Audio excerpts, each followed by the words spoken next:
नमस्कार दोस्तों, स्वागत है आप सभी का आपकी अपने YouTube channel Shyam classes study में। आज की इस वीडियो में उत्तर प्रदेश पुलिस परीक्षा में पूछे जाने वाले हिंदी के 37 अति महत्वपूर्ण प्रश्नों का प्रैक्टिस सेट लेकर के आया हूं, जो आने वाले यूपी पुलिस परीक्षा के लिए अत्यंत महत्वपूर्ण प्रैक्टिस सेट है। आप जो पेड कोर्स खरीदते हैं, आप उसकी पेड कोर्स को खरीदना छोड़ दीजिएगा, क्योंकि जो पेड कोर्स में आपको कंटेंट मिलेगा वो मैं आपको कंटेंट फ्री में प्रोवाइड करा दूंगा। इसलिए आप हमारे चैनल को सब्सक्राइब कर लीजिएगा, जिससे आप लोगों को जो भी प्रैक्टिस सेट करवाए जाएँ वो आप प्रैक्टिस सेटों को लगा सकें।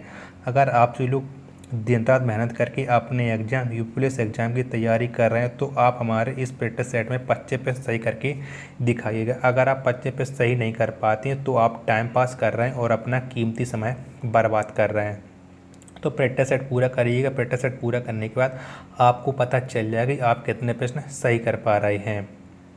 आप लोगों से ज़्यादा अनुरोध है कि आप हमारे चैनल को सपोर्ट करें, जिससे मैं आप लोगों के लिए और मेहनत कर सकूं, जिससे आपका जो खाकी वर्दी पाने का सपना है वो मेरी जो भी छोटी मोटी आपकी सहायता की जाए, जिससे मैं आपको खाकी वर्दी दिलाने में आपकी सहायता कर सकूं।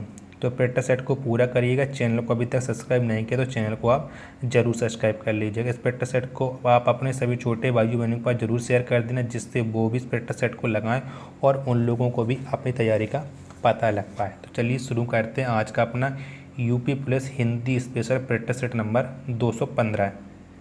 तो क्वेश्चन है आपके सामने कि प्रेमचंद का कौन सा उपन्यास अधूरा है। तो कौन सा उपन्यास है प्रेमचंद का जो अधूरा रह गया है? तो कौन सा रह गया है? तो ये रह गया है प्रेमचंद का उपन्यास मंगल सूत्र। कौन सा? मंगल सूत्र। ये अधूरा रह गया है प्रेमचंद का उपन्यास। ऑप्शन नंबर बी इसका राइट आंसर हो जाएगा।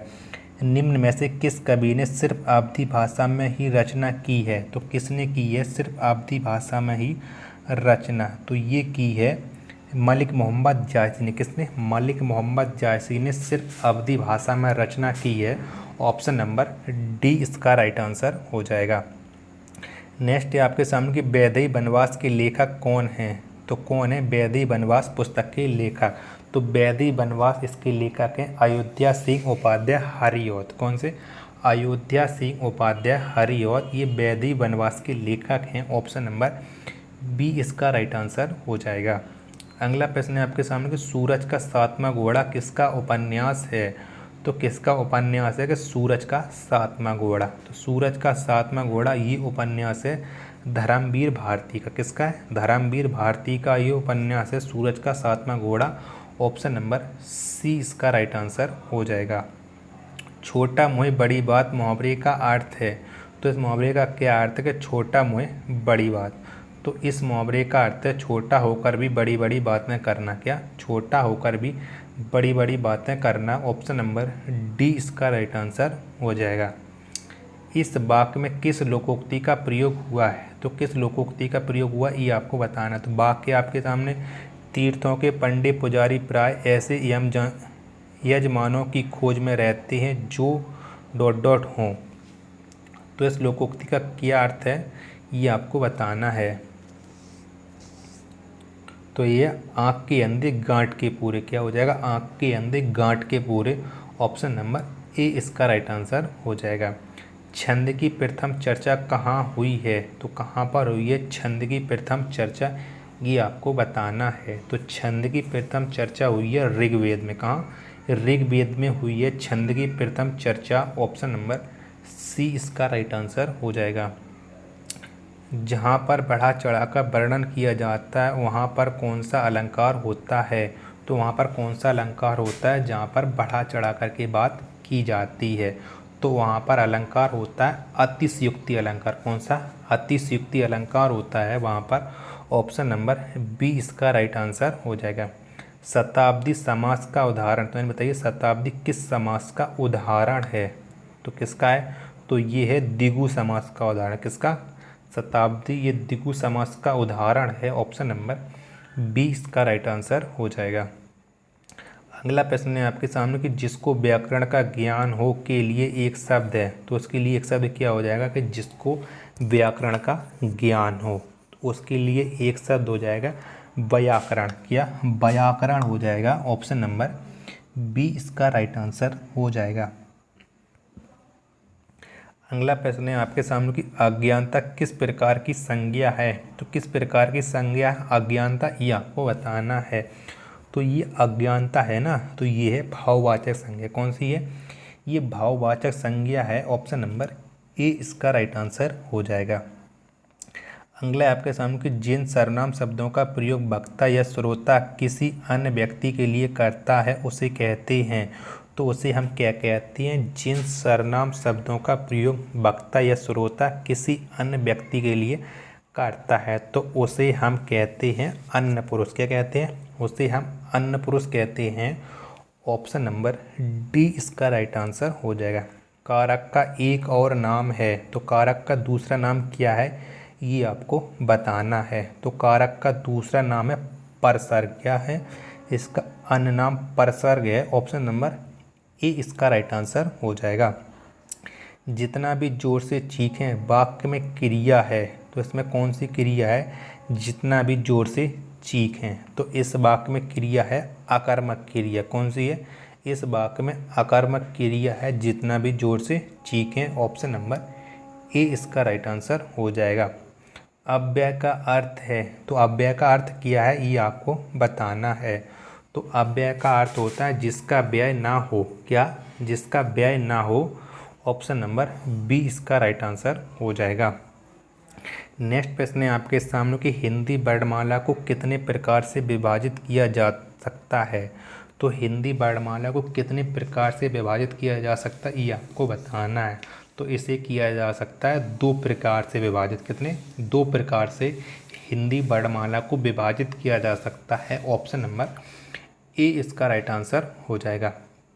परमात्मा शब्द में कौन सी संधि है?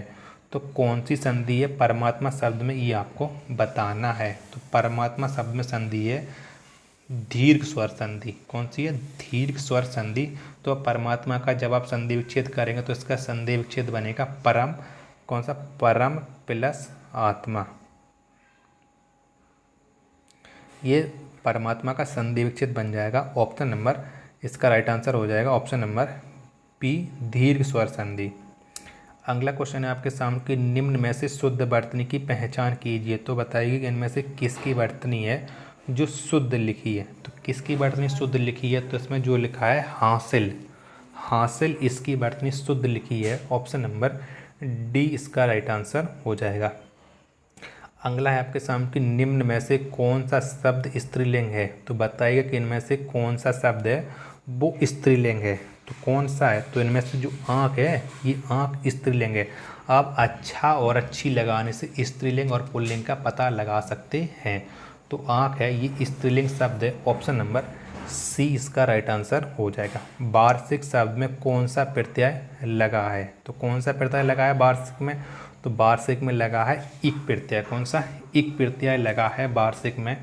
ऑप्शन नंबर डी इसका राइट आंसर हो जाएगा। किस शब्द के पूर्व में जुड़ने वाले शब्दांश को कहते हैं? तो किसी शब्द के पूर्व में जुड़ने वाले शब्दांश को क्या कहते हैं? तो इसे हम कहते हैं उपसर्ग। क्या?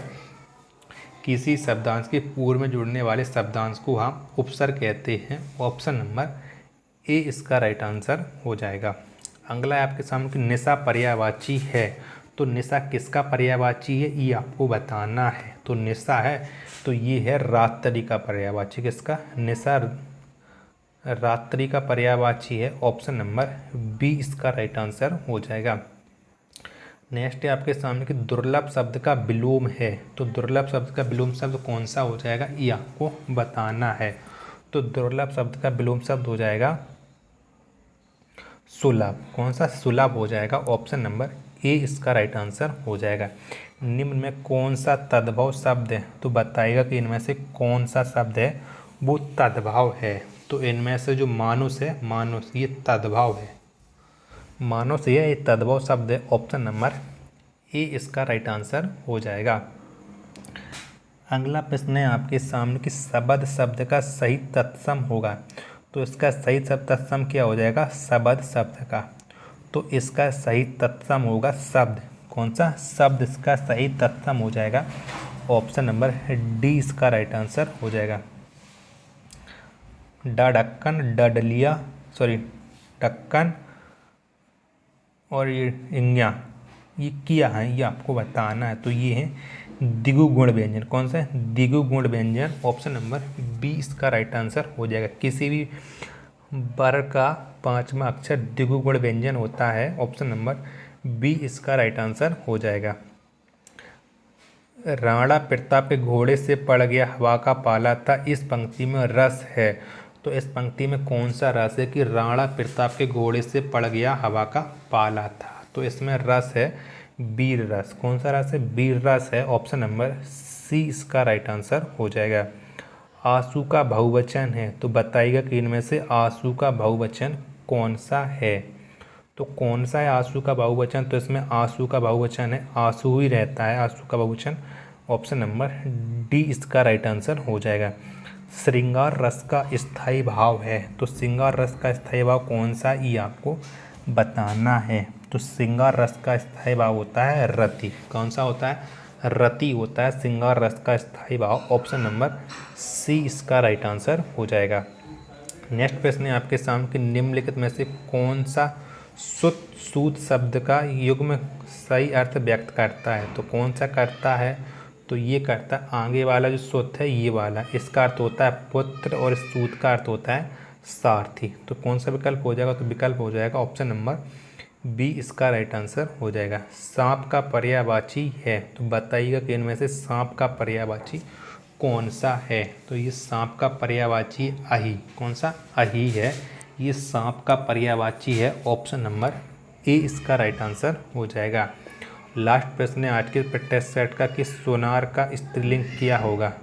तो क्या हो जाएगा सोनार का स्त्रीलिंग? तो सोनार है, इसका स्त्रीलिंग हो जाएगा सोनारिन। कौन सा? सोनारिन। ऑप्शन नंबर बी इसका राइट आंसर हो जाएगा।